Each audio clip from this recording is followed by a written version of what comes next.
Vamos. ¿Qué tal? Buenas tardes, ¿cómo están? Gracias por la invitación. Gracias, te agarramos manejando, te agarramos en medio de la ciudad.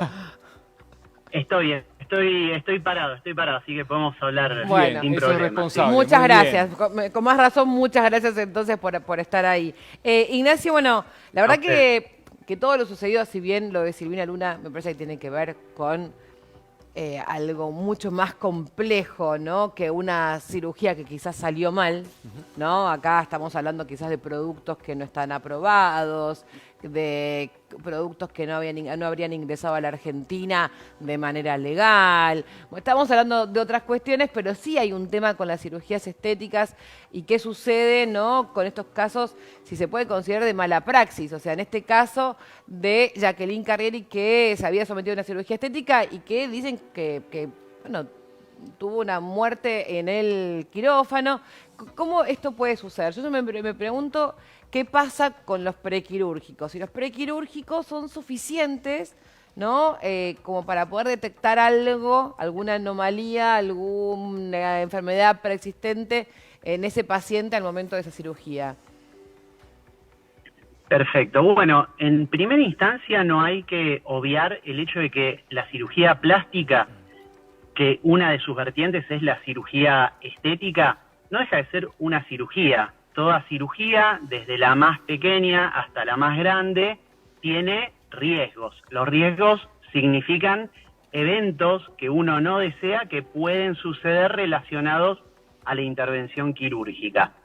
Cuando uno se enfrenta a un paciente que quiere realizarse una cirugía plástica de tipo estética, tiene que hacer una estratificación del riesgo del paciente. Es decir, no es lo mismo una persona de 20 años que una persona de 60 años con múltiples enfermedades. Entonces, en ese punto se inicia lo que se denomina prequirúrgico o evaluación clínica preoperatoria, donde la realiza el cirujano plástico asistido por otros profesionales de la salud, como pueden ser médicos clínicos, cardiólogos, endocrinólogos, en realidad todos los profesionales que tengan que ver con el cuidado de ese paciente en específico. Y esa es una evaluación que tiene que ser muy detallada y a conciencia en determinados pacientes.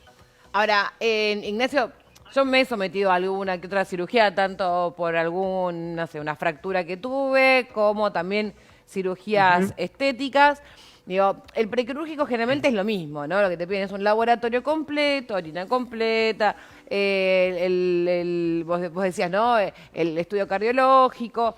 Sin embargo, cuando estamos con los temas, por ejemplo, ¿no? Si bien vuelvo a resaltar que para mí lo de Lotoki es distinto. Lotoki, por ejemplo, en parte de su defensa, él dice que, por ejemplo, Silvina tenía un problema renal preexistente claro. Y que eso en los prequirúrgicos no sale. Sí, incluso hay que hacer estudios específicos como para poder detectarlo. Incluso la defensa también, José Ignacio, de el argumento de que, bueno, yo tampoco puedo dar fe de que haya tenido otra intervención, que eso también es un argumento que se usa evidentemente en la medicina. Sí, por eso, ¿no? Tiene que ver después con las consecuencias del producto que él le puso. Pero digo, ¿qué sucede en estos casos? O sea, realmente, ¿qué es lo que uno como médico puede ver en este prequirúrgico básico que se hace? O cómo el médico puede pedir otro tipo de estudios, imagino, conociendo, analizando, ¿no? O escuchando a su paciente. Exacto, esa es una muy buena pregunta. Como dijimos, primero lo que se hace es estratificar al paciente en el riesgo. Hay una asociación que es la Asociación Americana de Anestesia que determina qué tipos de estudios debe tener cada paciente en base a esta estratificación del riesgo.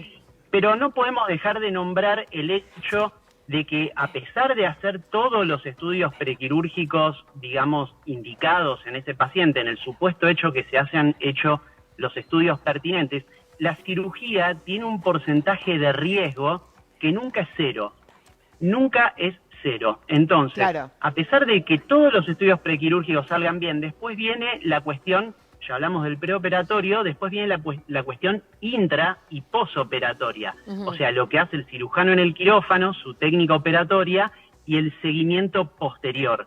¿Hay algún estudio o alguna batería que disminuya el riesgo a cero? No, no existe. Entonces, eso es importante que lo sepan todos los pacientes a la hora de someterse a cualquier tipo de intervención, que el médico los va a cuidar, pero nadie puede, digamos, venderles el hecho de que una cirugía no tiene riesgos o tiene una recuperación determinada, porque el médico no puede prometer resultados. Eso es muy importante. Ignacio, ¿cuáles serían sí. esos datos que deberíamos estar atentas al momento de elegir un profesional, ¿no? Digo, ¿qué son esas alarmitas, digo yo, que como paciente tenemos que tener en cuenta? Digo, cuando te dicen, no, es una pavadita, lo hacemos en 2 minutos, por ejemplo, cuando no te explican quizás los efectos secundarios que puede llegar a tener el producto. Digo, contanos vos, como profesional, ¿cuáles serían esas cositas que uno tiene que escuchar y decir, mejor Alarma, voy a hacer otra consulta? Claro. Alarma o banderas rojas. Te agradezco la pregunta porque es muy importante a la hora de, digamos, nosotros los médicos comunicar, llevar tranquilidad a la gente de que los cirujanos plásticos están, digamos, regulados en Argentina. Hay sociedades científicas que regulan el ejercicio de la cirugía plástica. ¿Qué tenemos que revisar del cirujano? Primero, que sea especialista en cirugía plástica y reparadora. Eso se realiza mediante una búsqueda en una página del Ministerio de Salud que se puede acceder por Google. Uno entra a esa página y puede revisar las especialidades de cada uno de los médicos. Bien. Si un médico te ofrece una cirugía plástica y no figura ni en la sociedad científica ni en el Ministerio de Salud como especialista, la verdad que no sería indicado someterse a una cirugía con un profesional que no tenga el título de especialista. Okay. Otra cosa que hay que tener muy en cuenta es que prometa resultados. Ningún médico que obre seriamente puede prometer un resultado específico a un paciente, sino que el médico se compromete a emitir o a realizar sus tareas con el máximo celo posible, siguiendo la ley profesional, y no puede decirte, no, esto va a ser de esta manera, porque hay factores que no están bajo el control del médico. Entonces, si el profesional te promete espejitos de colores, ahí es otra bandera roja. Luego es los lugares donde atiende. ¡Ay, que sean eso! clínicas y sanatorios que tengan la complejidad necesaria. Ahí está.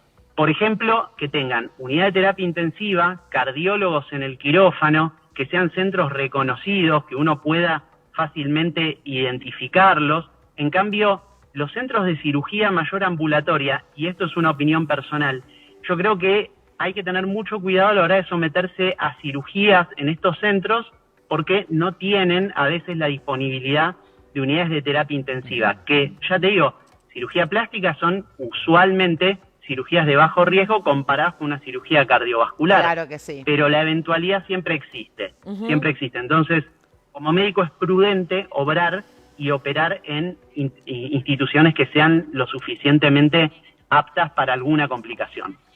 Bien, Ignacio, y por último te hago esta pregunta que es, ¿cuáles son los procedimientos que se pueden hacer en consultorio y cuáles son los procedimientos que hay que hacer en quirófano? También es una muy buena pregunta. Procedimientos de cirugía plástica que se pueden realizar en el consultorio son todos los procedimientos mínimamente invasivos. Por ejemplo, colocación de botox, colocación de rellenos, colocación de hilos tensores y no mucho más que eso. En mi opinión, todo lo que sean cirugías invasivas, hasta incluso hay una, digamos, moda de las cirugías que se llaman MELA, que son la mini extracción lipídica ambulatoria, que finalmente terminan siendo una lipoaspiración o una liposucción. Para que todo el mundo sepa, la lipoaspiración, si bien se utilizan cánulas, entonces las incisiones son pequeñas, no deja de ser una cirugía muy importante y que puede tener complicaciones, hasta incluso en pequeños volúmenes. Entonces, en mi opinión, nada que invada el cuerpo con cánulas, con sustancias, digamos, de mayor agresividad, puede realizarse en un quirófano. Los procedimientos agresivos deben realizarse en un quirófano. Bien. Consultorio, botox, relleno y colocación Y de listo, hilos. y sacamos. Ignacio, muchísimas gracias, Clarísimo, un placer hablar con Exactamente. vos. Gracias, abrazo grande. Bueno, muchas gracias. Que estén bien. Gracias. Ignacio Stoppani pasaba por Sin Tiempo Para. Sí, estoy sin tiempo extra, me iba a pasar al de los compañeros. ¿Estás con ganas de ir un poquito Estaba más tarde? con ganas de que fuesen ya como las 4:30. Te va a quedar más pues. largo el tirón. Me va a quedar muy largo el Sí, tirón. sí, tenías que pegar hasta Sí,